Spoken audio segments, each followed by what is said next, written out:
Good morning, good afternoon, good evening, wherever you are in the world. This is Reganelite here with a Snowflake Talks and today I'm going to be talking with a One Angry Pagan here. How are you doing, buddy? Hope you're doing well. All good. I'm kind of buzzing. I've had a weird week. It's been how do I put it? For me, anyway, as an Englishman, you've got Labour winning, you've got Lewis Hamilton winning in the F1 Yes. at Silverstone and breaking more records in the process. Yeah. And then England getting through to the not only did they get through to the semis, but they've also now got through to the finals. And I get the result is disputed. I don't care. England are through to the finals. Right? It's been one hell of a week. It has been quite a week in terms of sports, that's for sure, guys. And yeah, it's been obviously the dust has kind of settled now, and I think it's still weird, obviously, since the Conservatives are out of government. But just for those who will be joining and don't know too much about you, so who is One Angry Pagan? What is he and his channels all about? So you want to do a brief introduction for those who may be watching who don't know much about you or your channel? Do you want to just give it a bit of an intro? All good. Well, my channel is very much a difference to what I've seen others do in that it's a video documentary almost of my progression through learning about politics, learning about philosophy, and my reactions to the ongoing events in the world from my perspective as what I would consider myself as a green socialist within Labour. And as a pagan activist as well. Like it's very strange. A lot of people don't think about pagans like this, but we are discriminated against. It's a very strange thing for people to actually accept, but we are. So often do I get told that my religion is dead. Do I get told that my like we're all LARPing and whatnot? And it's like, it's part of British culture, not just English culture, but Scottish culture, Welsh culture, and Irish culture. Paganism, and it's part of how I connect to Europe, and it also gives me my pro-EU leanings. So a lot of people think that politics, culture, and religion are separate things. Well, on my channel, I've kind of over time I've properly come to this conclusion that they're actually all intertwined. So even if you don't believe in a god, this is your atheist, you're still part of a democracy where there are many other groups that believe not only in a god or gods, but there are significant numbers of these people. And pagans are one group that just does not get taken seriously. The last parliament, the Pagan Federation put in a petition to Westminster Parliament, and the response was basically, "We've given you like a little bit of recognition. Just have that." And we're looking for the same recognition that all other denominations get. I'm not looking for paganism to be seen as bigger or better than anything else. Just want us to be seen as equal. Just want to see us to people to not see us as a joke. And it's also a good way to teach especially the English about our own history. Yeah, because not a lot of people will obviously, like some people maybe listening probably don't even know about paganism. They're probably not even familiar with it at all. So for some who don't know about paganism, just give a brief history. What is paganism for those who may be listening who don't know about it? Well, for a lot of people, like who have a very surface view of it, all they tend to see are the hippie types, the stoner types.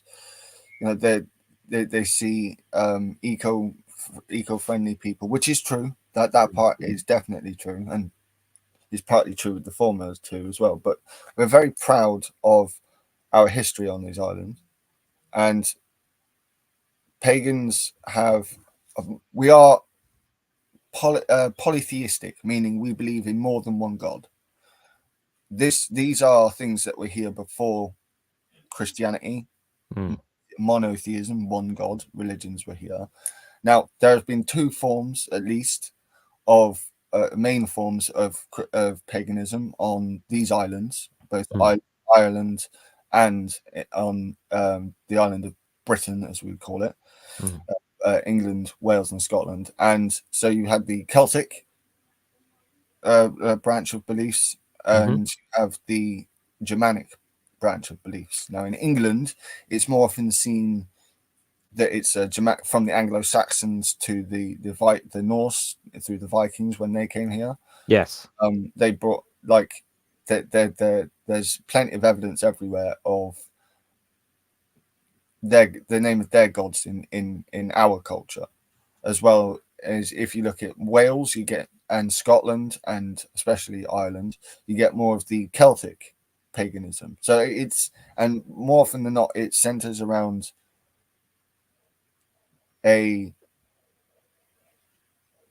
worship is a very strange word to use, because most people think of it in a Christian term. So like, we'll bow down and fear the gods, and it's not like that. We almost revere nature. Would it be fair to say that it's more of a guide rather than more of a guidance rather than something you would worship? I think it's a better way of putting it. I mean, just as with any denomination, like of religion, there are many different forms of it. Yes. But with us, we don't.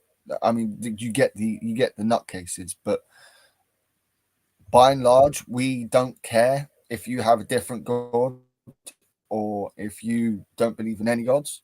Just so long as you don't give us any problems, we don't really care. And that's really culture-wise. Forget religions.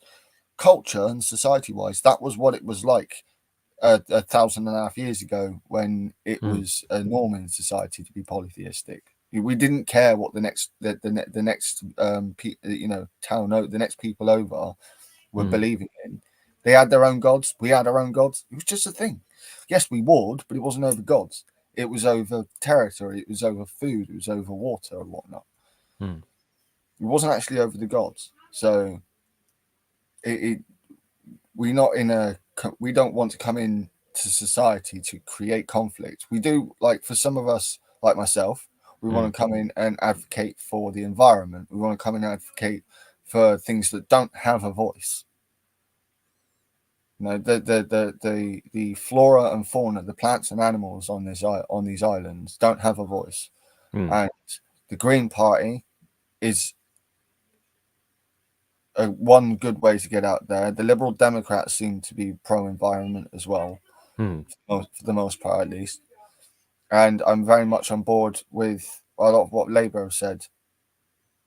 I'm increasing the amount of forests, and taking it as a specific look at peatlands and heathlands to rejuvenate them, because like a lot of people complain about how do we get carbon from the atmosphere. Well, yeah, you don't necessarily need technology. If we rejuvenate the habitats that do that naturally, all we need the technology for would be, like, the surface stuff. It would only be something that would help on the outside. The big stuff would be from the forests, the peatlands, and the heathlands. That's how we take a lot of the carbon out of the atmosphere. And a lot of pagans are on board with this. And most pagans have been too scared to be in the public sphere. And these are for two main reasons. One, historical persecution. This is historically put down. I mean, it is quite weird, because people talk about the witch trials, but that was a long time after they killed off the majority of actual pagans in this country. They were calling these people pagans who were calling these people devil worshippers, but a true pagan never believed in the devil in the first place. So how did you obviously how did you come to become, how did you find yourself affiliated? Have you always been someone that's been affiliated with politics all your life? Was it something that you were always into, or is it because of you being a pagan, of what your beliefs are, that, and because of what you've seen and what your experiences are, has turned you into coming into politics and eventually down to Labour? How did that, or is it always, have you always had that, always had feelings about politics? I had arguments around me about politics around me, whether that was between my mum and her brother, and because they would constantly argue about politics. I had the arguments from the Scottish side of my family about the independence problem, the independence issue. I had my dad talking about the unions and whatnot, the railway unions and whatnot. So I had it around me, but it kind of all just bounced off me. I was all very, like, I grew up very heavily watching Steve Irwin, the Crocodile Hunter, and watching David Attenborough, and watching Walking with Dinosaurs and stuff like this. And this very heavily influenced me from like 3 or 4 onwards. I liked some of the fantasy stuff like Lord of the Rings and whatnot, but I was very... Would it be fair to say that science, your love science for nature? Sorry, I was just going to say, would it be fair that as a young, because obviously I was a fan, I've always been a fan of David Attenborough, for example, and all the wonderful nature programs he said. Would it be fair to say that maybe that was kind of like that would be a fair as well? Guess. Maybe that would be a fair get. I would say the root of my political leanings is also the root of my religious leanings in part, because I also grew up around not necessarily as much Christian. Don't get me wrong, everyone in this country's grown up around some Christian stuff, but my mum's a spiritualist. My ex stepdad was a pagan himself, and from about 11 or 12 onwards, that, like, if I was interested in any kind of religion, as that, like, my interests were starting to broaden at that point, I started to go, well, what about religion? I looked at Christianity, and I very much didn't like what I would now call a very authoritarian bent from this kind of thing. Atheism had a similar thing for me. I was very much when I look at any living system, any system where it's connected to humans, say politics or religion or cultures or societies, these are living things, and therefore cannot really be treated as absolutes, because they will continue to evolve. It's funny to me how some religious people deny evolution, despite the fact that the way they believe about their God now, they would not have believed in them the same way 2,000 years ago. So they themselves have evolved. So whatever topic I look at now, because of my more specific love for paleontology as part of zoology, looking at prehistoric life, I then applied that to politics, history, and human history, and religion and culture. And immediately I started going, well, to me, the broadest, the one that isn't as antagonistic towards any of the others, and is very much still connected to our lives, is paganism. I started going down, I spent a lot of my teenage years learning about paganism in all its forms, in its history, its brutal history, and its more peaceful side. And we are at a point now where pagans can come out without fear of with overt persecution, without fear of society like coming on us, trying to burn us or whatnot. And now, not only have we spent the last since the 50s or 60s trying, it's been a more like a joke thing amongst society. Now we can start. Society's starting, especially in the West, and especially here, start to become more egalitarian, which I also think is, which we'll probably get onto later, is the reason for the reactionary right.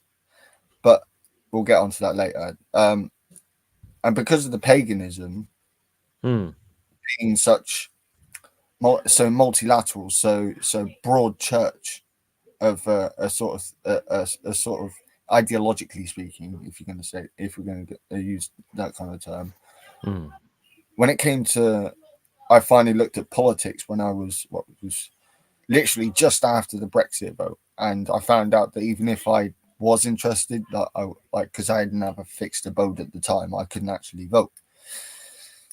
So I got into it, and it was Corbyn that originally got me into politics, because a lot of what he was saying, I was like, yeah, like this is what I want. I was kind of naive back then, I will admit. But stuff to do with education, making a national education service, making education free for all ages, that really spoke to me. To me, a more educated society, and I'm not saying everyone has to be a genius, but a generally more educated society makes for generally a more tolerant society. That's not always true, but this is where the multilateral thinking comes in. You don't just think about one thing; you think about how other things also affect that thing, and how that thing affects. So, would it be fair to say, obviously, that when Brexit occurred, is kind of, well, you weren't so much, shall we say, you like me, because I wasn't neck deep into politics too much before Brexit, but I did start getting into it a little bit. But after Brexit, I got obviously quite deep into it. Would that be the same to you, that you felt that you needed to dive more into politics after that? It really woke me up. I even then I was still a bit about politics, because there was that like my brother, my younger brother still holds this view, and I know quite a few other people do, which is like politics really doesn't have much of an effect on our lives. And at that point, I kind of still had that in my head. And then, like, I started to hear more and more about Brexit, and I was hearing both sides talk. And then I was hearing about, second referendums and whatnot. Yeah. And I'm thinking, okay, I might actually get a say here. And it never happened. And I was like, what? Hang on a minute, what? So I got like heavily into it. I started getting more interested that way, and then I saw Boris Johnson becoming Conservative leader and then Prime Minister, and that I really then, because I'd seen it. We've all seen Boris Johnson for years on the TV, on on the BBC and whatnot, comedy programs, where I always thought, if that guy ever became leader of the country, we would be screwed. Lo and behold, it really hasn't ended well, has it? Like, no. So at the last election, I was going out, and I was like, even if I was going, when I went up to see my sister in Barnstable, I was like, and Nan in Barnstable, I was like, when we go into the pub, I was talking to people behind the bar about it, like, do not trust the Conservative Party, do not trust Boris Johnson. And I would get, but like this, but like the EU are screwing us over, and it's like, no, they aren't. Like, it's not wrong to have a confirmatory referendum. When you had Corbyn get the attacks against him about supporting terrorism, I was immediately there going, no, he was supporting the anti-imperialist sentiment that was had against the British Empire. Now, it like, I get it looks dodgy, but like this is how I really got into politics. After the election, I was crushed. I mean, I saw that exit poll, and I was just like, what on earth? You felt very disheartened, but the majority, because the majority of people wanted wanted to get Brexit done. Was Jeremy Corbyn the reason you became a Labour member, pretty much? Well, Yeah. Partly. My dad, even though he's not a party member, is a trade unionist. He's in the railway. So there's a connection there. But like there was again. So when I in 2000 between 2017 and 2019, I tried to learn as much as I could about politics. Yeah. And because I mean, socialism to me is it's about being progressive. It's about helping not just individuals, but helping everyone and helping individuals at the same time. That like it's not about getting us to an end point, which is why I'm not a communist. Like I'm not. I don't believe in some utopia. I just believe that we can try to we will consistently evolve, and the main driver of evolution is the material conditions changing. So climate change is a perfect example of this. As the climate warms, the equatorial regions and the tropics will get more and more inhabitable. Bangladesh is already showing this with a lot of its coastline being swallowed by the sea. Now, these people, this has happened so many times throughout Earth's history, and even throughout the history of our species, the coastlines have changed actually quite a lot. We've seen the where the Mediterranean Sea is now be like almost a actual bit of land turn into the sea. This is what we reckon is referenced with the Great Flood in the Bible. Yeah.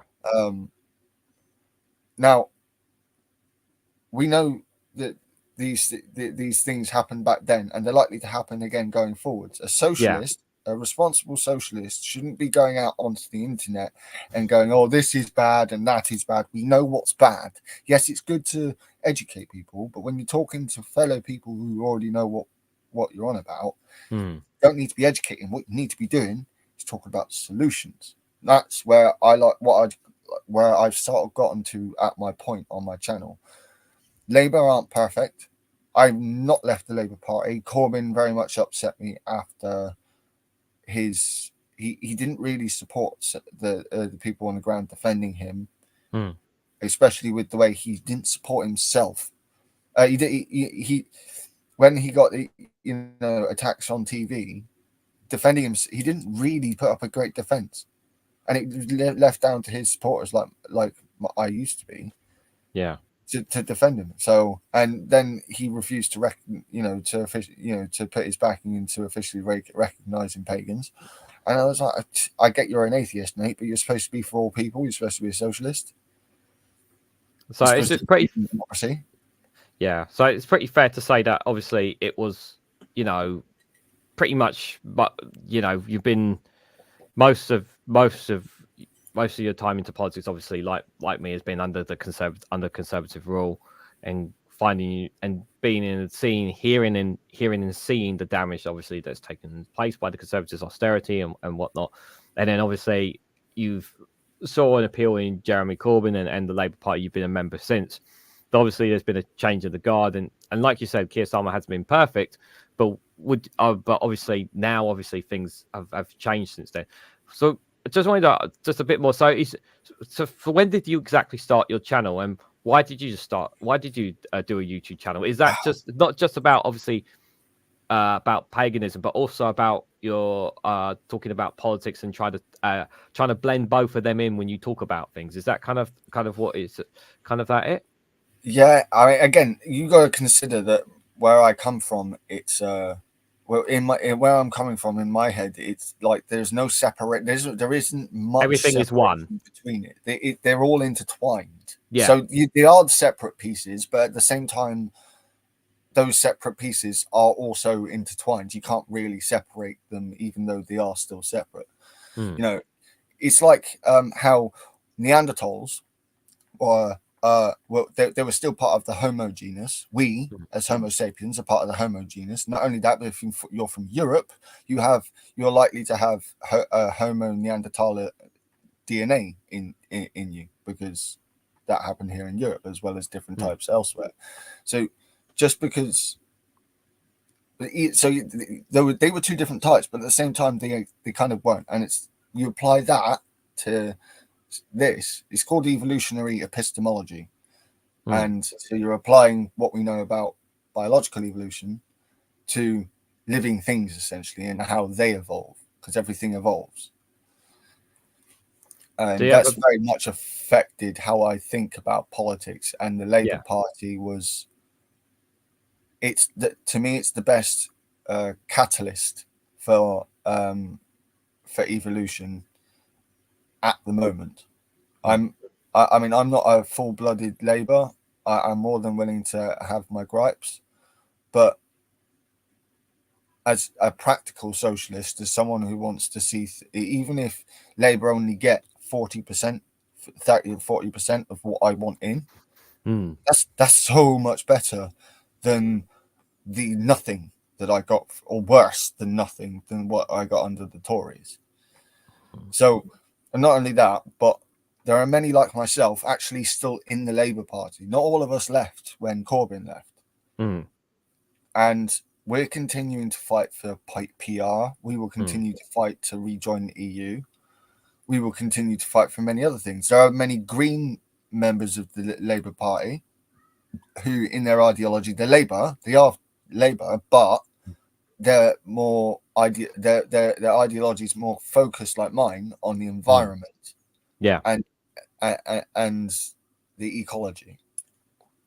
So say fair to, I was just to say, it's fair to say, like the Conservatives, you know, they had their different groups, different people and communities and whatnot, but and the same in the Labour. So it's pretty much the same. There's also these small groups and of whatnot in different political parties, but there's obviously specific ones that you're part of because of what your beliefs are and what you're backing, such as PR, more in the environment and whatnot within Labour, shall we say? I mean, I got more and more actually active in the pandemic, and one of the bonuses was the Zoom meetings that the Labour Party were doing internally to their members. Yeah, and I was initially put on this by my dad sending me a recording sent out by Mick Lynch of the RMT union to the members, to my one being my dad. And I was like, so did Labour Party do that? And this must have been like 2021, right? So we're a fair bit into the pandemic at this point. And I was like, okay. So I started, and I was able to talk to people like Angela Rayner and Ed Miliband. It was also a good forum to talk to many other people within the party. I don't want to name names because I don't want to get in trouble.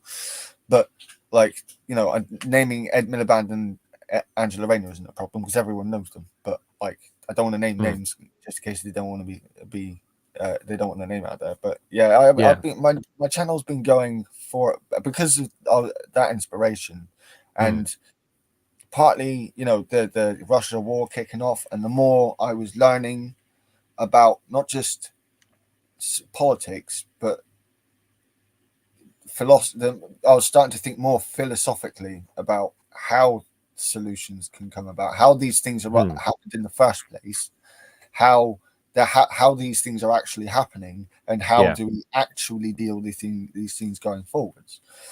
And would it be fair to say that obviously as your knowledge in politics grew and you joined the Labour Party, where was most of your where did you get most of your information? Was it from YouTubers and what the internet, really? Was it where you were getting most of your knowledge? I've always been someone who will try to get information from as many places as possible. Yeah.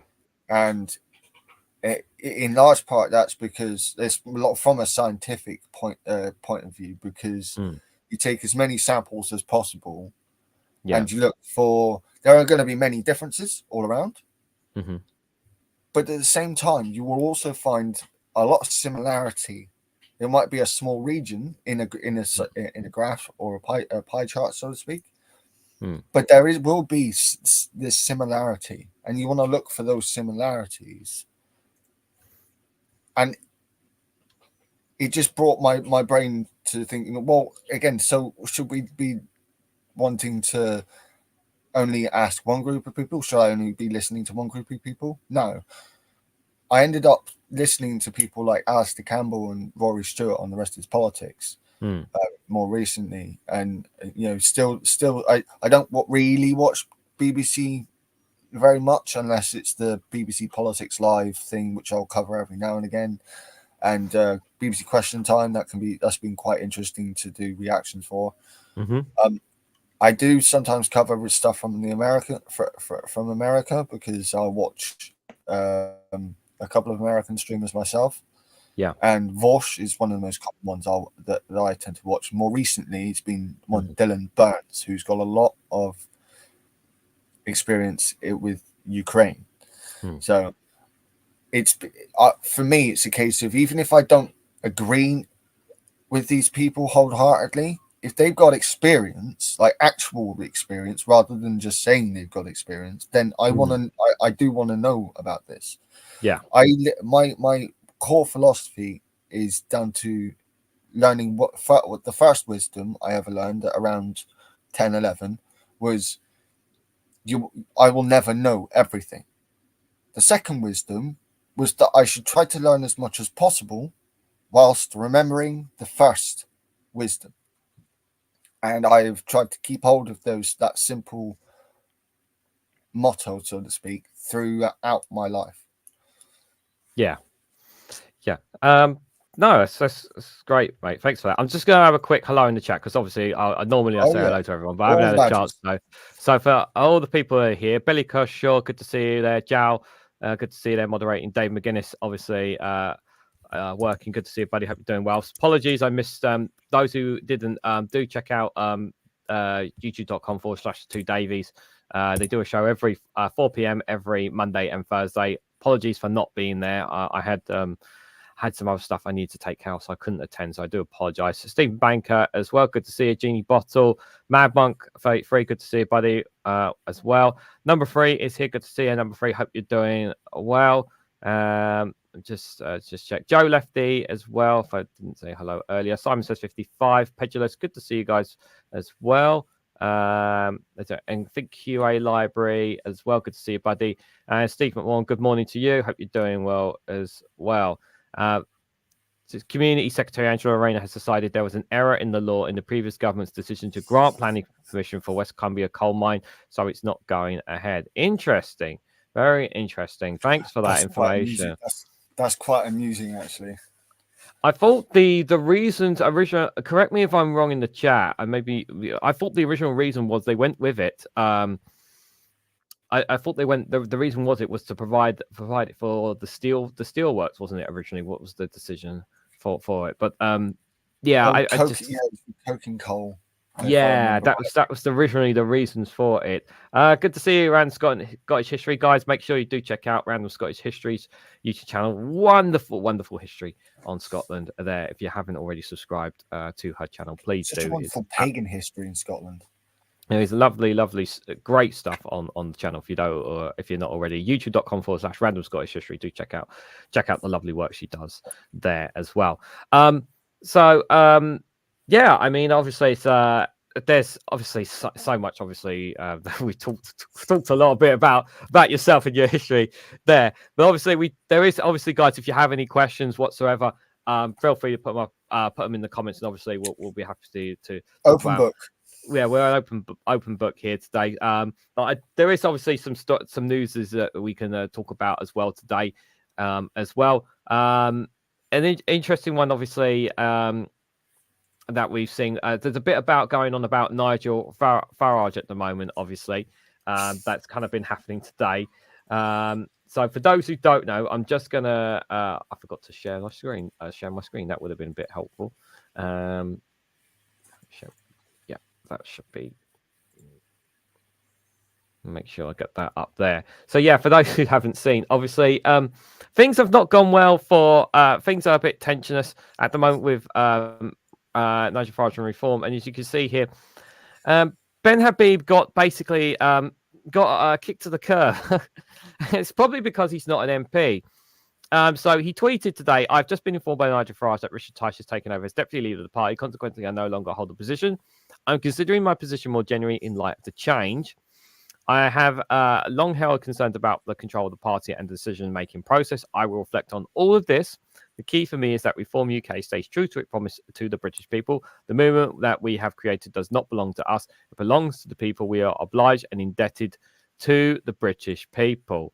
What do you make of this? This change that's happening here? I think there's I think that I think this is obviously because obviously it makes more sense. Obviously, you want to get your MPs kind of into certain positions and whatnot, and that's probably the reasoning behind this. But that's a bit of an odd tweet from Ben Habib, considering that he's sitting on the outside. I mean, he didn't get his seat at the end of the day. What do you make of this from your view, Pagan? It's like I keep being had this thing chucked to me like reform of this proper threat. You need to really take attention of reform. Oh my god. I'm like, okay, look, like to some level, yes, they are a threat, right?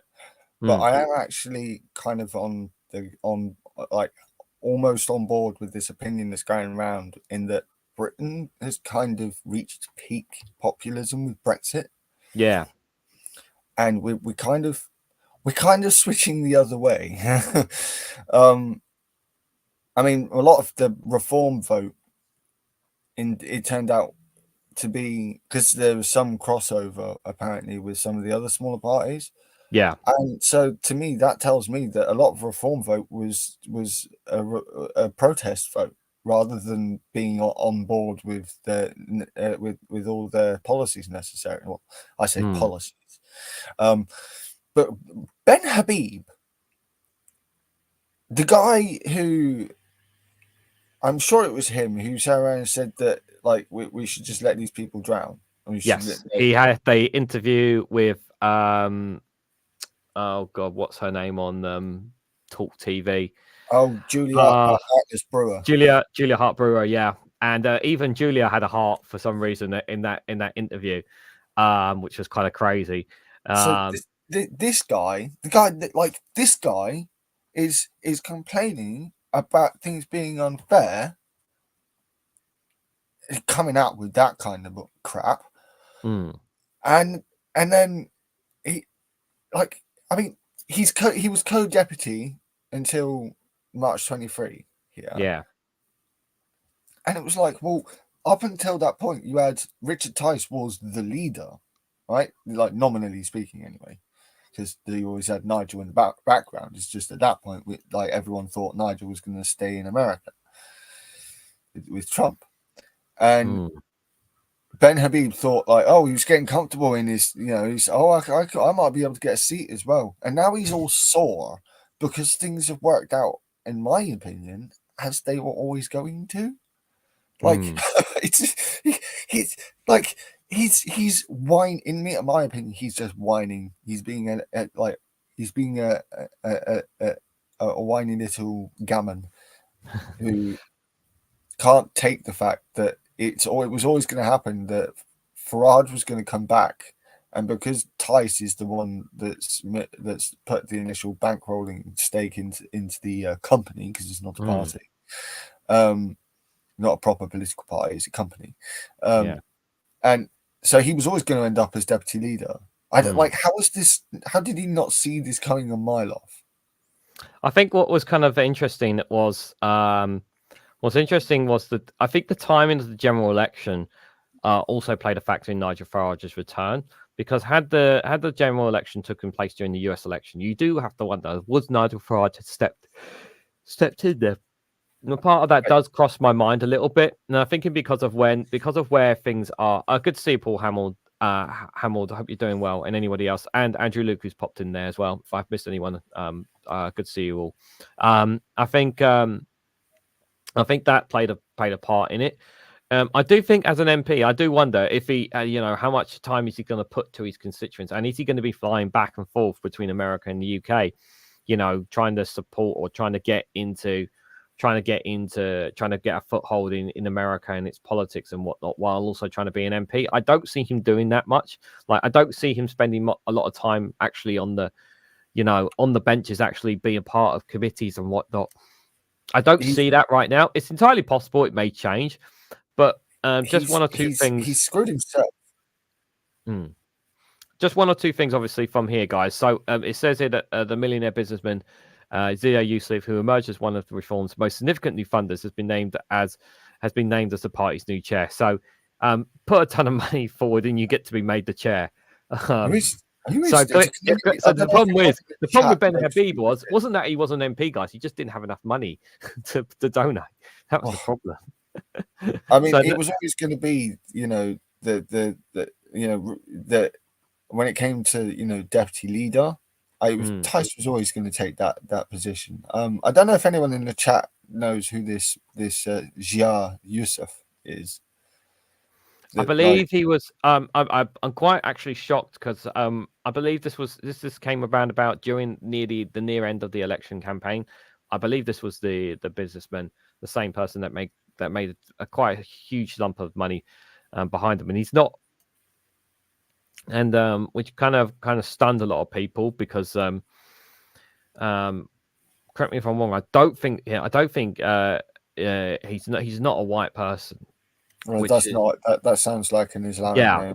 Which is kind of like, whoa, what's going on here? Like, I think it stunned a lot of people. His donation when it came in. Just one or two other things on that. The reaction of Habib, the former Conservative donor who failed to win the seat for Reform in the general election last week, lays bare simmering divisions. Nigel Farage also said in a statement that these appointments are the first step to ensure that Reform UK is fit and ready to take the party forward. Its positive message. I have no doubt that we will professionalize the party to change politics for good. So I do think that what Nigel Farage is trying to do and is trying to normalize the party, or try to kind of still remain far right, but try to be a bit more, how can I put this? Try to be a bit more appealing, shall we say, to voters and mainstream media, to try and put up a shield or a face to show that they're a bit more appealing to the British public. And I think this is a smokescreen they're trying to do. And I don't think it'll work. I don't think it will work either, but I do think that's the position what they're going to do. They're going to try and keep hold of the Conservatives that switched over. It's also important to remember that there are some voters that switch from Labour to Reform as well. In some graphs and statistics, we have seen some of them switch over as well. There was a lot of people who voted for Reform simply because they just didn't trust the establishment anymore. We also have to take that into account as well. So it's not just a case all their voters are Conservatives switching to Reform. It's not that at all. A lot of people have just last voted. They had a difference of feeling about politics. But this general election, a lot of people felt down. We also have to take into account people were on holiday. A lot of people's postal votes didn't get through, and as well as voter ID. So there were so many factors into this general election, given the last one. So millionaire Zaza Yusuf gives a major donation to Reform UK, claiming the UK has lost control of its borders. Brexit did that. I also love this whole Brexit, like we need control. You hear it in the US as well. We need control of our borders, and I'm like, what are you expecting us to put up a wall around the entire islands or something? Like, Paul says his parents were from Sri Lanka. He's basically made a lot of money at Goldman Sachs from his own business. There we go. Thanks for that, Paul. Yeah. That makes a whole lot more sense now. Reform's positive measures to helicopter crash really messed with Farage. I'm not sure about that one, considering who the donor is. Another story, obviously, on Farage as well. I just want to highlight for you guys as well is Farage is set to return to GB, news broadcasters say as well. So the other story there, he's looking to return to GB News, because obviously he's been election campaign and whatnot. And this is obviously, if he's not going to get enough media time on other channels and whatnot, well, he'll just give that time on GB News, and those people who gave their votes to reform will probably check out GB News and listen and check him out, even if they have fundamental disagreements. And this is where he will try, when he's not doing his work, if he is doing any work, be spending time on there. I mean, are you surprised? I mean, I don't know how much. I don't think he spent that much time on GB News during his election campaign at all, if I'm honest. Hang on, didn't when both him, it was both Nigel Farage and Piers Morgan were on Question Time together. I am damn sure I heard Piers Morgan, one of the things that he ripped into Nigel for was like, you haven't even been on your own channel. Like, it's like, and so Nigel said, oh, you're on YouTube. It's like, yeah, but we still get more viewers. I'm not a big, I hate Piers Morgan. But that night, wow. Yeah, I felt like the Piskies and the fairies had taken the control of reality for an hour. I was like, what on earth just happened? I think Nigel Farage, obviously, you know, I think a part of him obviously doing the U-turn and actually campaigning and everything. I do think that Piers Morgan attack on Question Time, where he literally got destroyed, saying you shouldn't be on here. Well, you're not even the leader. You're not even running as an MP. Why are you even here? Like, that really, really hammered, was quite a hammer to him. And then all of a sudden he made himself leader because he has the influence to do so. Made himself jumped into the race after that, going a complete and total U-turn. Because originally before that, I said that there were plenty of stories. Obviously, he said that he was not coming back to politics and all that kind of stuff. And I literally done a video as well. And then obviously he did the U-turn, and then everyone telling me to take it down. And I'm like, well, I'm not going to take it down. I'm just going to put the comment saying he has done a U-turn. This video was recorded before then, but it's timing too, because it happened around the time that Trump got convicted. Was it 34 counts? I think it was before. I don't know if it was after. I think it was before then.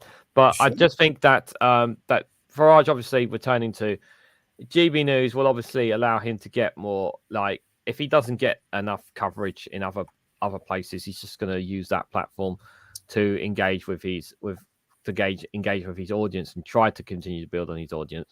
Obviously, the one thing I've said about from people who obviously are fans of Reform UK and Nigel Farage is, now that he's an MP, let's see what he does within the 5 years for Clacton. You know, let's judge him. Like, he talks a lot. Let's actually see what he does. Like, let's see after how the people of Clacton feel after 5 years. Let's see if their lives have improved. Let's see if their high street has gotten better, because the Labour government's intention is obviously to help out as much as they can at all parties. But let's see what Nigel Farage does for the people of Clacton. Do you know what I've just thought of? You saying that has just made me think, actually, because one of the things that Labour's been talking about, you know, usually when people hear devolution, they think Scotland, Wales, Northern Ireland, but Starmer's been talking a hell of a lot more about, like, English devolution as well. Like, actually removing power from Westminster and giving it out to the regions. Yeah.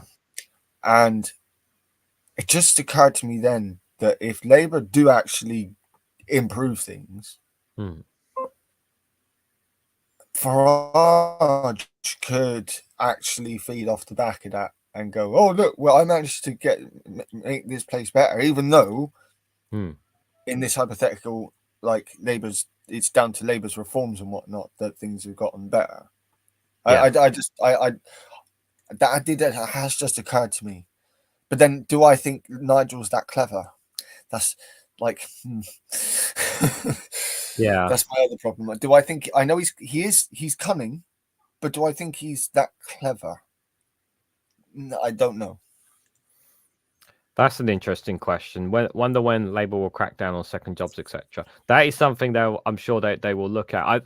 The thing is at the moment, people have to remember that we, you know, they have only just got into power. People jump in it. People are, you know, I know most of the people who are here watching, have thinking brains and whatnot here. But obviously, some of the people in my comments on some of my videos obviously just already say doom and gloom and everything when it's like it's only just been one full week, so they've had literally seven days like since tomorrow I would say tomorrow will be the officially 1 week since they've been in power, but it's just since they were gained power. But it's like I say, let's see what they do after 100 days is what I've always said. Let's see after 100 days, and then if they've shown signs of improvement to people's lives and whatnot, then that's the best way to do it. But jumping on, I'm very skeptical, as you guys know, about Labour, and rightly so. Let's wait and see what they do after 100 days. Just before we go any further, guys, if you haven't already, please hit the like button, be greatly appreciated, and share it across social media so others are notified of this video, and subscribe to the channel because it always helps support. And do check out One Angry Pagan's YouTube channel. The link for it is in the description as well. So if you want to check out his stuff and content there, its link is in the description as well. If one of the moderators could put in the live chat, it'd be greatly appreciated as well. Obviously, any super chats or memberships and all that kind of stuff is welcome as well, guys. Nigel, just to say there, Andrew Luke, Nigel and corruption. I feel a lesser Freeman corkboard coming on. And Farage is a fascist earworm that rots brains with infection, says Genie Bottle. I don't think. See, I do know that he's gotten some cut through.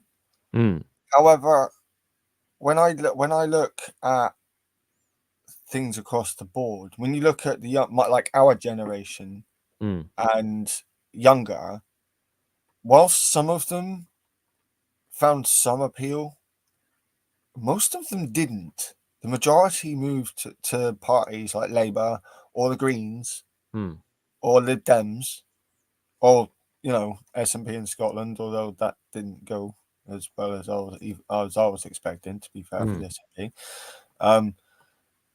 So like people are like doom and gloom, or don't just pin all your hopes on the youth. But it's like, how do I put this? We have the most progressive parliament in Westminster that we've ever had.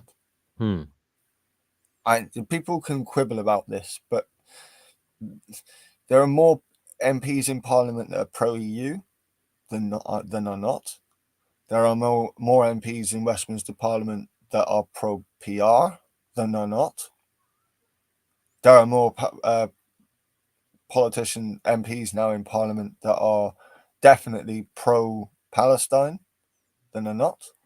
So this is a more progressive Parliament, and I really don't think that's actually... Yes, that's another thing, QA Library. Good point. Most women ever in a Parliament, and actually in government, from what I can gather. Like there's at least 40. Like there's at least a almost a very even split when it comes to ministers. Yeah. There's a lot of definitely a lot of it's a lot more diverse. They said this parliament is one of the most diverse parliaments, which is really, really good. It's a nice thing anyway. Doc Davis, good to see you there. Hope you're doing well. Only one member of the cabinet. Only one member. One member of the cabinet is actually from private school. Like yes, Starmer did go to private school, but originally it was a state school. So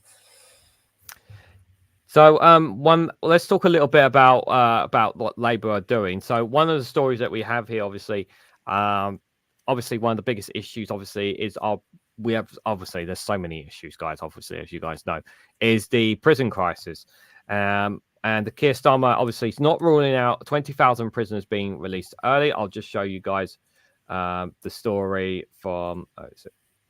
Is from Sky News, obviously saying that the creaking justice system means that the government is considering whether to reduce the minimum portion of sentence a criminal has to serve, with reports suggesting tens of thousands of people could be released early. Now, I think it's really important to understand, and I'm pretty sure that they're not going to do what they're not going to do what the Conservatives were planning to do, and that is literally let anybody out. They were going to be, as far as I'm aware, they were going to be very, very. It was going to be the lowest offenders. Like, for example, people maybe like caught on people on some of the like say for instance protesters, for example, people disturbing the peace or whatnot, or maybe possibly those with lighter of offences. Obviously murderers, rapists and whatnot, they're not going to be let out in any way, shape or form. But I do think, obviously, considering the prison system that we have, the idea of obviously we're going to build like loads and loads of prisons, I just don't think that's going to solve the issue.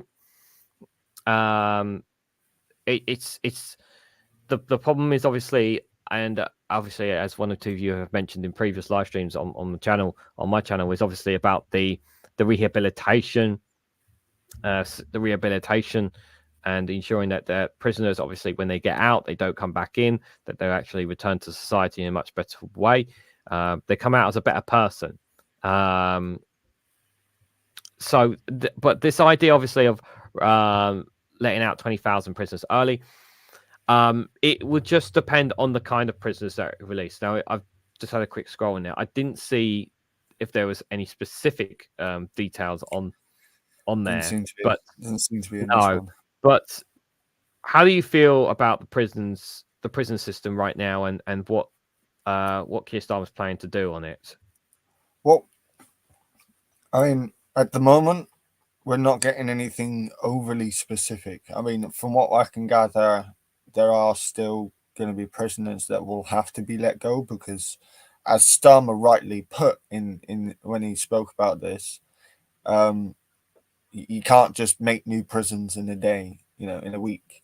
You can't just, like sort all of this out straight away. So it looks like, they're likely to release low risk prisoners. And from what I gather, that was actually the one of the things with when the Tories were doing it, was that it would be it would only be low risk prisoners. Although under the Tories, there were rumors that like there were just people being released. It didn't matter. So that I don't know. I think we also have to take. I do think we have to take it a bit with a pinch of salt as well, because it was kind of like some papers were reporting it, some people were reporting it, but there was nothing really concrete.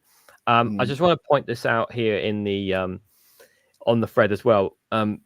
Alex Chalk, who was the previous Conservative Justice Secretary, appears to suggest that Rishi Sunak decided not to take action to release more prisoners early, as he thought it might be hard to get the policy past MPs.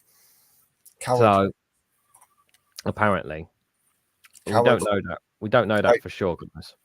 At least Labour have come out and said, "Look, like this might have to be done. Like we're going to try and create, so it would, make it so that there's solutions to this, but it's going to take time." And again, Starmer actually said this: it's going to take time. Yeah.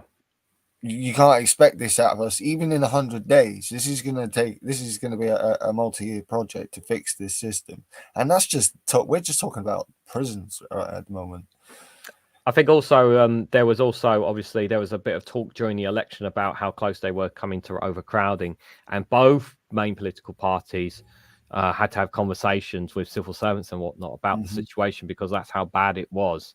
I'm assuming that I haven't heard anything since that last report, apart from obviously what they've been saying now. So I'm assuming that we're still near overcrowding capacity, but I mean, I don't know. I mean, I'm sure they might have to pass some acts through Parliament.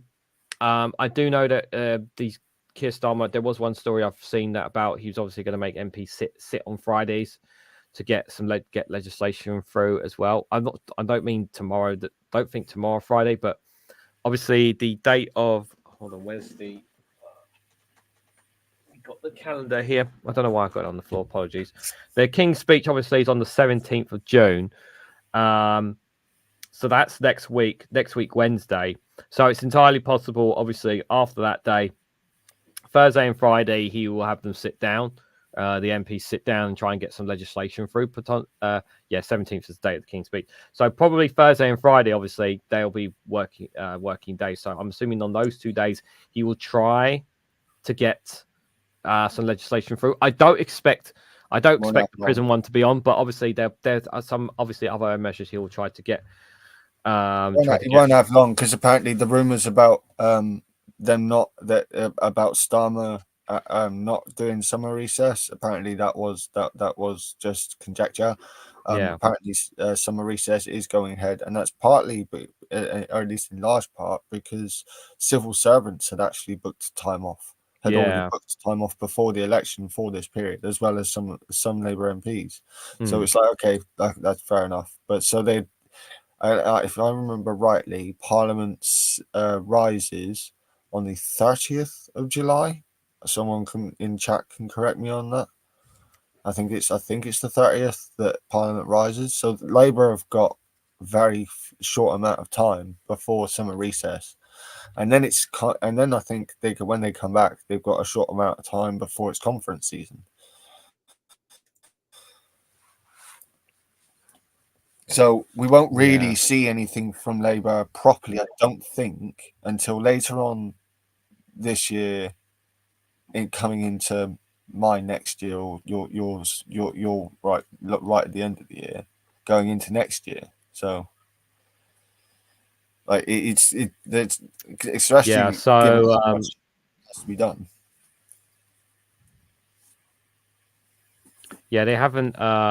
They've not said, like, I'm looking at on the obviously the Parliament website, guys, and obviously it's the only thing it's saying obviously is about the King's speech, when the King's speech is on the 17th. So they're not really adding more than that. I know. Let me see. Yeah, they're not really giving much to then, and so maybe it's obviously going to be a while. Obviously, it's very frustrating timing, and it just feels like Sunak's kind of. Sunak has really shot the British public in the foot with it. It is frustrating to say the least. But on obviously on the prisons, I do see him releasing prisoners early. I don't see why we can't let a lot of these people and do community service instead. Do you remember with community service, you do need to set up the, maybe not infrastructure, but the framework for these, because a lot of the community service stuff has kind of gone to pot, from what I gather. Like, that's kind of got pot. There's a lot of that. There's a lot of that, obviously. Too. Yeah, there's going to be a lot of that. There's a lot of building from the ground up, unfortunately, that Labour will need to challenge, or need to do. Obviously, that's going to be problematic for sure, guys. They've got good people in there. This Timpson guy seems to be a good one. Yeah, helping them get off drugs is obviously going to be a challenge as well. We do have a drug problem here in the UK. Very important one. Locking up folks with mental illness, trials, and other issues is daft. For those could be resolved for some time. Would consider, 100%, 100% random Scottish history. Absolutely. People with mental health illnesses and whatnot, putting them in prisons can make them worse, rather than it needs to be treated like these things need to be treated as a health problem, not a punitive problem. I mean, the amount of times, and I'll freely admit it, like the amount of times I got told off for, oh, you smoking weed, that's really bad, like you're gonna get yourself. It's just it's not doing anything dangerous. I'm not going out of my way to do anything dangerous. I'm sitting here chilling, having a smoke. That's it. So according to QA Library, the House of Commons recess will be at the end of this month, and then at the end, the 31st, and then back on the 1st of September, pretty much. So pretty much the whole of August is kind of like, not going to be able to do much. There's still quite a few days between the King's speech and then, so there will be a bit of time, but they will be planning, like they will already be looking at lots of legislation. They will be looking at every single department. They'll be looking at every single department. They were looking at, and then they will have decisions of like, okay, what legislation do we need to put in now, and what proposal can we put to the House that we can wait till September? Like, what's the things that we need to do? We can put in ASAP that we can put through. What are the things like? Those are questions I think is be what busy trying to do. Workers' rights bill is one of the first things he's going through.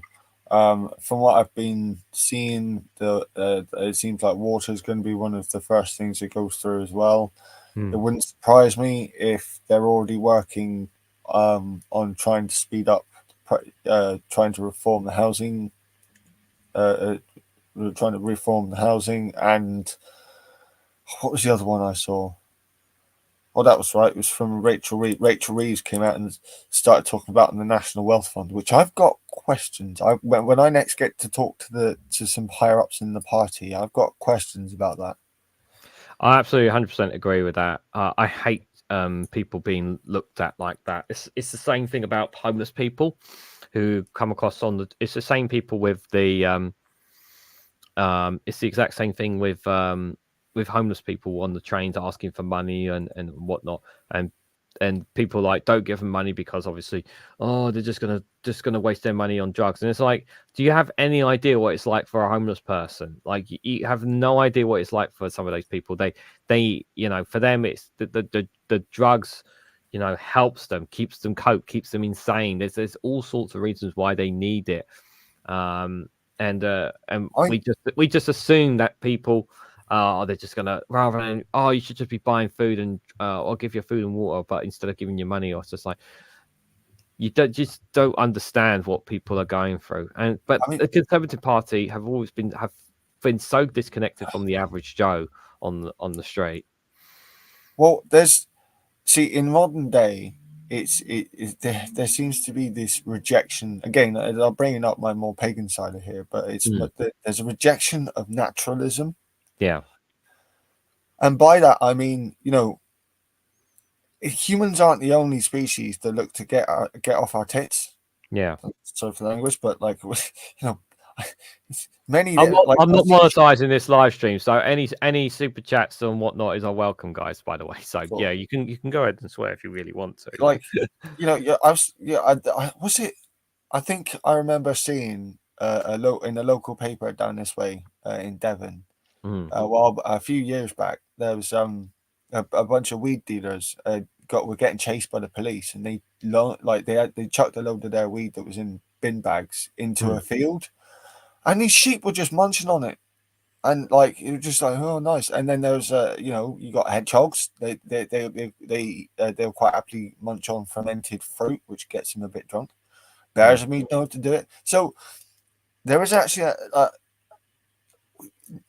mammals especially will actually go out of their way naturally to look for things that will kind of get us off our heads every now and again. So this completely absolutist attitude towards alcohol or towards drugs or towards this, that, and the other, it doesn't help. Absolutism doesn't help. It's a way of thinking that we need to move on from slowly. And I do think the younger we're starting to move forward from that as as the generations move on.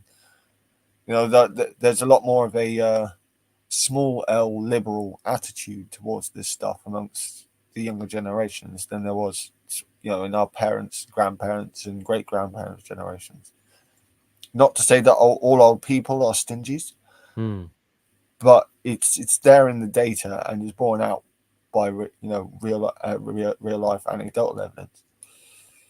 Yeah, it's interesting. I was just highlighting a few comments. Obviously, Andrew Luke obviously highlighting when it costs £25 or more for a night for a homeless hostel if you haven't got it paid in benefits. Yeah, it's like it's just like, do you have money? No. Well, you can't stay here, and it's just like, this attitude. I came across this attitude while I was having an argument with my uncle.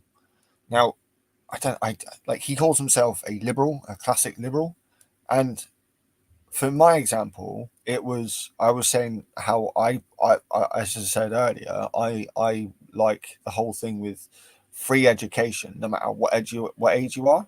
And his immediate response was, "Oh, so you're looking to sponge off of everyone else?" Then I was like, "No, it's about improving everyone. It's about improving other people's lives for the benefit of all of us."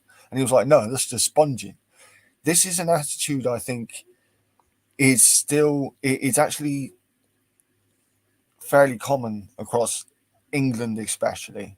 Yeah. Now, it's in older generations, as I said, like this is from my uncle, who's about 10, 15 years older than me. And in his generation and older, like there seems to be a lot of this, of it's if you require help, it's that Thatcher asset, it's Thatcher attitude. If you require help, then that's your fault. It's not on. It shouldn't be on everyone else to help you, which is.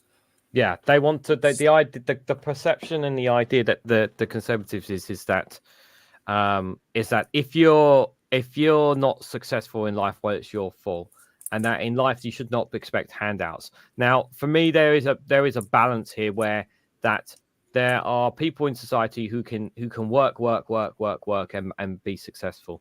There are people in society who can work, but they also need a helping hand to be able to be successful in their lives as well. And there are some people who struggle to work and need help to be able to do things. And there needs to be a striking balance. And this is something that Conservatives severely lack, because they don't understand what it's like for ordinary people who, when they say, oh, you should go and get a second job, oh, you should turn off your Netflix, oh, you've been spending too much money here and there, when some of these people are already cut to the bare bone. And it shows the disconnects between them and others. I mean, it's insane. I mean, obviously, one of the things that really angers me is the whole benefit system, and the way it's been treating people has been nothing short of disgusting, to say the least. I mean, Andrew Luke obviously saying there when he was homeless, he was homeless there. Obviously, he was saying earlier. I mean, £21 a night, and that was 2008. That was 2008, guys. So obviously, it could be a lot more now, but it's just, it's really heartbreaking. Number 3 says, I used to chat with a veterans guy in a wheelchair. As he had lost his leg, I bought him sandwiches sometime, plus gave him some money. Yeah, it's why is this person on the street? And first of all, good on you for helping that veteran, but No, not homes. There's that. I'm not just. It's not. See, we're going to get on homes now. Like, well, we know homes are a big problem anyway. But there's a lot of land rights is a big problem here. Like, I know, like, whilst I'm disabled, I know that I could, if I had the if I had the land rights to do so. So I've got my sister trying to ring me. If I had the land, if instead of having the royal family and the state allows you to build, like if there was more common land that people could build on, granted you'd have to build to regulations, but we have it, like many people who know how to build, that you don't have that we. Do you want to just step out for a second and just? I'll just message and let them know I'm not available. There are many people here who there are many people in this country who actually have the know-how how to build. So all the government actually needs to do is lay down regulations as to like what can be built where and what not. But it can't just be let down to people who are constantly going to go, oh, I don't like it here, or I don't want it ruining my view, or I don't want this, or I don't want that. This is partly where I'm on board with Labour going, no, this planning system needs to be reformed. Andrew Luke says there are benefits specifically to pay for homeless for hostel rents. Thing is, you need an address. The first night in the shower either costs dough or you're relying on good nature charity of the people running it if the space is available. Thanks for that, Andrew. I mean, it also says we have many spaces left in 2008's recession which could have been repurposed as well. There's plenty of land we could use. I mean, even if it's like if we could set up some area of land where people could camp, people who are homeless who could camp, and we could then provide people with support, because we all know where these people are, instead of them living under bridges or outside shops in the middle of towns or whatnot. You know, if we provide them some space and provide them, don't get, you know, don't force them to go and get their own tents. Provide them tents, provide them bedding. Eventually, you know, give them support so you can get them so that we can get them housing, which is where the building of housing also comes in. But you know, eventually, I would like to see, you know, removing royal ownership of land. Yeah, there's a lot. Yeah, there's a lot of this term, and I was speaking about I was speaking with this with my parents who came visited yesterday. We were talking about how, you know, too many times where when it comes to people wanting to, when councils and or properties wanted to build more homes and all that, there was the term "not in my backyard." When somebody put up a complaint or whatever, it just wasn't getting put through. So it was a case of just it was too easy for people to block the building of houses. And the thing is that we're in a situation where we need to block, we need to reduce we need these houses. Like, I'm sorry if you don't like the view, if you don't like the fields being, if you don't like some of the land or areas. I'm sorry about if you don't want pylons being built in certain areas. You're not going to be complaining about it 5 years later after they're built. You're going to forget all about it, because that's the honesty. We need this infrastructure up. You complain about it, it's got to be done. Like, I know a lot of people are like, oh, but that price is but my house value is going to go down. Well, yeah, well, we got people who don't even have houses, and you're worried about your house's value. We've got people who can't get houses because we don't have enough. We have not enough homes. One of the other things with the homes is obviously we don't have enough. I'm going to put this up here while I've just finished my sentence here. So if anyone has any questions or whatever you want to ask us in the last 15 minutes before we wrap up, more than welcome to do so. We have a lot of homes that are just damp, moldy, in terrible states and conditions. We also need more pressure applied to landlords, private landlords, homeowners, to making sure that these homes are decent accommodations for people to live in. We have a situation where a lot of people who are renting in some of the most inhumane, disgusting situations, worse than animals in some cases, and there's no accountability whatsoever to them, and that there needs to be a change in that. Obviously, we have the no fault eviction. Obviously, that needs to be it needs to come into place. That looks to be going. As well. So, I mean, yeah, the problems without a doubt are high. 30, good to see you there, and Doc Davis or anyone else if I haven't said hello as well. Hello, Badgers. Yes. So yeah, if you guys have any questions or anything specific you want us to ask us about, you're more than welcome to do so. Not charities. Just see this one here. Not charities. There are plenty of charities helping to feed and support the homeless too. Yeah, charities. I always say this about charities. I absolutely love and appreciate what people do. The kindness, the donations, the generosity that people have is extremely humbling. But at the same time, we should not have to rely on them. That's the point. Like, why do we have these charities doing this in the first? It's like the whole thing with the food banks. You know, that moron Tory guy who was saying, "Oh, look, the food banks are great." It's like, yeah, but we wouldn't need them if the government did its fucking job. Yes. Well, there was a certain saying about charities. So I'm sure someone's going to remind me in the chat. It's like something along the lines of, if the moment people are relying on food banks or charities or something here, the government's already failed. I don't know what the exact quote was, but I'm sure someone's going to remind me of it. That's it. Charities are a failed state. There you go. The charities are a sign of a failed state, I think is what it is. Thank you. I'm sure. Well, yeah. I was blown away by what's his name? Ken Clark. He was I think he was a chancellor during Thatcher and Major's days, right? And I think it was 2022. He was on Sky, and I actually heard this guy say, "Yeah, the Tory ideology of small state was a bad idea." I was like, "Did he actually just say that?" I mean, yeah, duh, but did Ken Clark just fucking say that? Wow.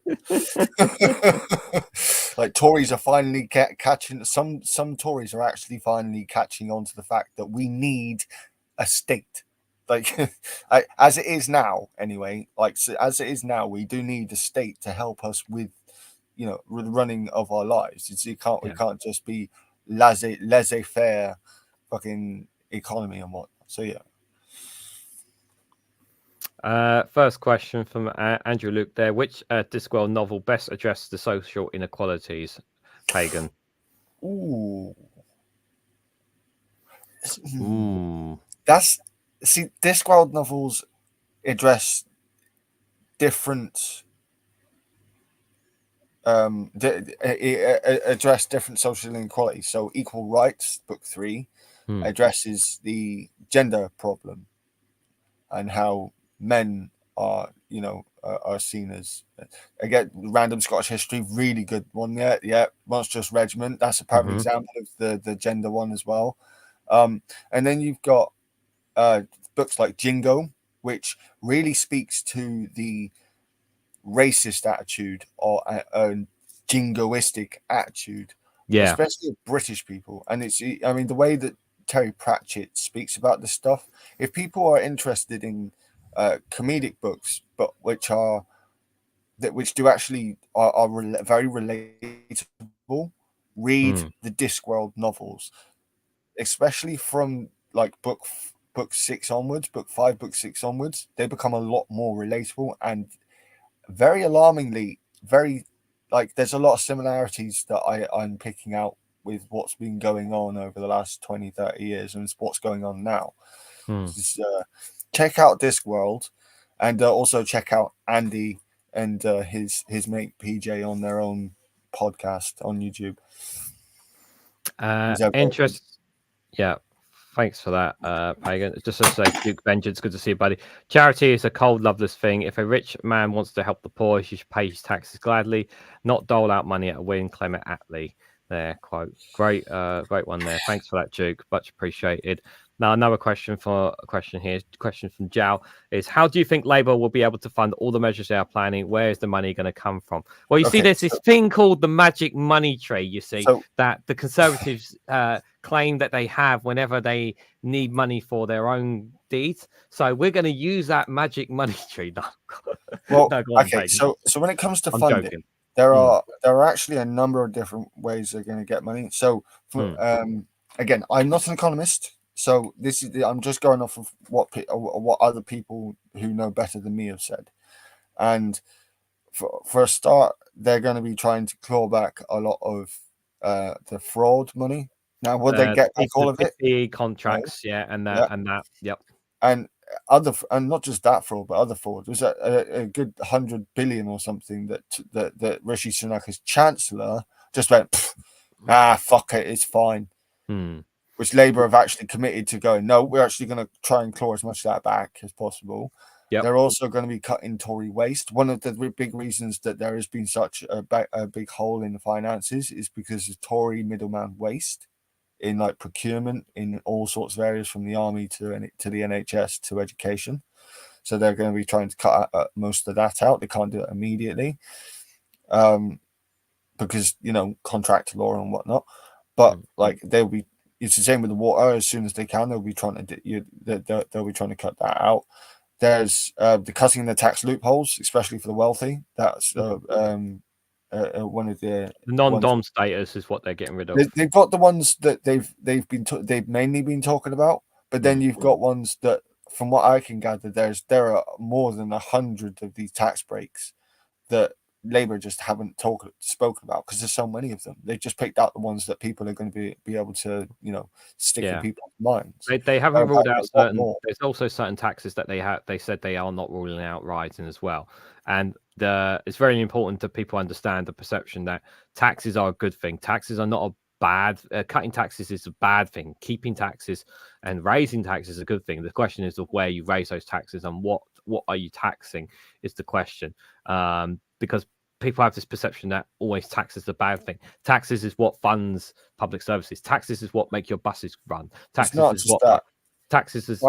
private investments coming in as well. Labour is making Britain more is trying to, and I've actually seen people talking about how foreign investors are actually looking more favourable at Britain ever since the people knew who really was going to be the winner of the general election.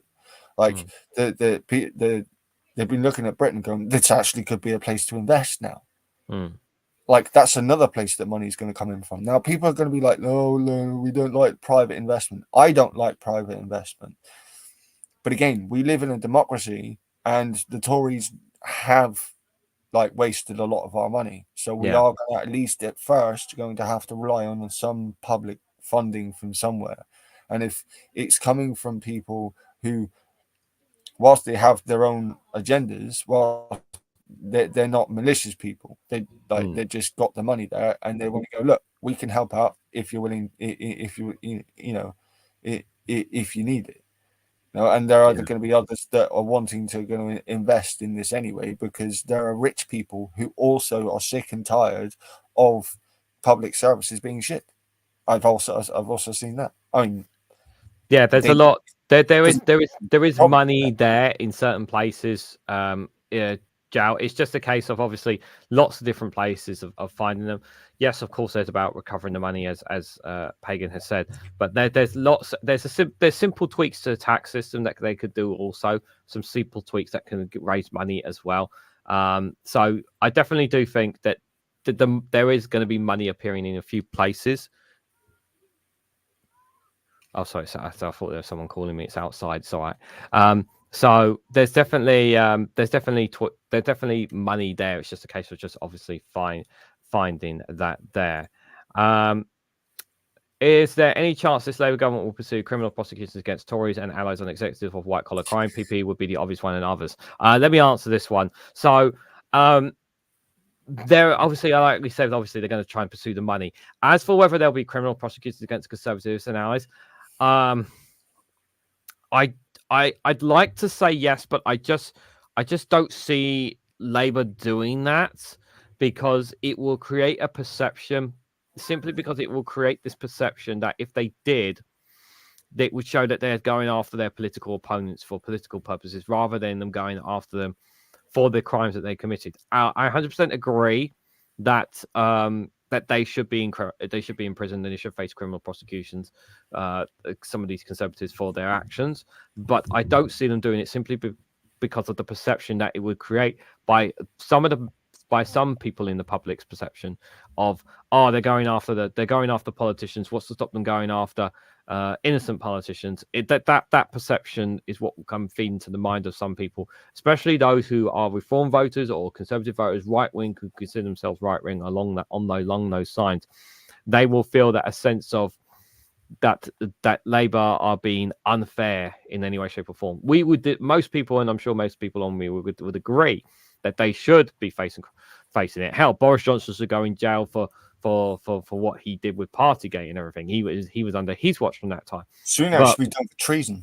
But the same, I think Tony Blair's a raw criminal for sending us for what happened with the war in Iraq, for example. But I just can't see any kind of criminal prosecution against the Conservatives here.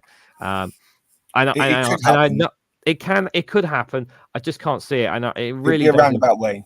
They do it in a roundabout way. Like, you know how in the last Parliament, a number of conservative, not just Conservative MPs, but mainly Conservative MPs, got actually arrested and sent to jail for being diddlers and rapists and whatnot. So it's like, it could be possible to try and get them on that front. I don't know if Labour, if Labour's going to want to go to the CPS and go, look, we're not going to tell you what to look after, but we'll give you a whole load of funding, so you've got a lot more to look at and a lot more resources to do this with.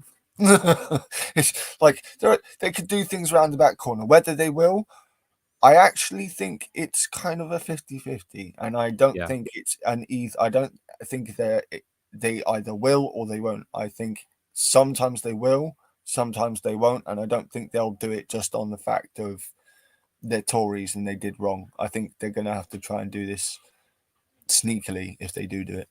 Yeah, I think we'll do one or two more questions and then we'll wrap things up. I'll just go by the. Paul Hammond said, "I feel like there should be an inquiry on COVID and all that stuff." There is the current COVID-19 inquiry, obviously taking place at the moment. Pretty good. We're, a bit, obviously, it's been a bit quiet. Obviously, keeping an eye on that at the moment because obviously there's been obviously eyes have been elsewhere. Then obviously there's the post office scandal that's also been taking place as well there. Thank you so much, Andrew Luke, for the gifted one membership. I don't know who got gifted it. I have to scroll over and see on here if it's going to tell me. It doesn't. It's not telling me who it's got gifted to, unfortunately, which is a bit weird. But thank you for that gifted membership. Much appreciated there. But yeah, any one or two more questions about anything, guys? Feel free to throw them in there before we wrap things up, because we've been going on quite a while here as well. Obviously, there's that Royal Navy still has 12,000 people working. Yeah, like the Labour have committed to increasing our military numbers again. We are at the lowest point since before the Napoleonic War. It's ridiculous. Yeah. We need a decent consultation. Yeah, that definitely is something as well. Number 3 there. Public holiday if England win the football. He didn't rule it out. If they did. Keir Starmer was asked about that. But he's just like he's keeping his keeping calm about all of this. And he's just keeping keeping. I don't know if Keir Starmer's actually going to go to the final or not, as far as I'm aware. I think a lot of people was. He is a footy fan. I do think if I don't know if he's going to try and clear his diary to do that. Did you hear Did you actually hear the gift that he got for Joe Biden when he went over? Oh, yeah. The Joe Biden gift. I remember rightly. That was he got him an Arsenal shirt with the number 46 on the back because he's the 46th president. There was also something to do with NATO constitution with some quotes from Clement Attlee from 1948. There was as well. I haven't seen that. I thought. Why did the chicken cross the road? I don't know why did the chicken. Why did the chicken cross the road? Well, there's a lot of answers to that. There's a lot of answers to that. Just don't do the which came first, chicken or the egg, because we know at this point it was the egg that came first. All right. Yeah. So Starmer is a gooner. Yes, Starmer is a gooner. Yes, he is. Yes. So, guys, I just want to because we are wrapping things up. Obviously, I don't think anyone's got any more questions, but I just want to say massive thank you first of all, foremost, to everyone who's coming in the chats. Thank you guys for all your comments. I really, really appreciate it, guys. Let me know what you guys think in the comment section after the live stream. What you guys thought of what we talked about today. Obviously, lots of interesting discussions. I'm happy to say that I do have another guest next week, and I may have one the following week as well on here on the channel, which obviously is a great thing. But just before we wrap things up, One Angry Pagan, do you want to just remind people where your channel is and how you can find it? Links in the description, but just remind people where you are. I am One Angry Pagan. Used to be Shadowita, One Angry Pagan, but it is now more simple. Just look up in all one words, no spaces, One Angry Pagan. You should find me. You should see my little logo. When I said we talk about the things from a leftist point of view. We talk things from a practical point of view. We talk about philosophy. We talk about paganism, and more we're going to be pushing this a lot more. Environment and badgers. Remember, this is the time of the badgers, and the badger cult is inevitable. Badger, badger, badger. Badger, badger, badger. Yes, guys. Yeah, guys. Yeah, thank you so much for your comments, guys. So just a couple of references. Obviously, I will be doing a premiere video tomorrow, probably at 6 or 7 o'clock of World Premiere video. There's definitely a lot to cover in terms of world news on there. I may do a Regan's news round over the weekend for you guys. I may not. It depends on recording schedule as well. So give you guys maybe an extra something on the weekend for you guys, because I haven't done a Regan's News Round for over a month as well. And obviously keep your eyes out on One Angry Pagan's YouTube channel whenever he brings up any does any content on there. So you're more than welcome to check out his content there. But we are done here. I'm Reganelite. This has been One Angry Pagan. And just before you head out, guys, just one final thing. If you haven't already, please hit the like button. It'd be greatly appreciated. Share this across social media so others are notified of this video. And subscribe, because it really does help support the channel. Subscribe to One Angry Pagan too. It does support him as well. And guys, if you want to financially support me and the work that I do here on this channel, you can do so by becoming a YouTube member for as little as 99p, or join me on Rumble or Patreon for exclusive content on those platforms. So thank you guys so much for watching, and we hope to catch you all very, very soon.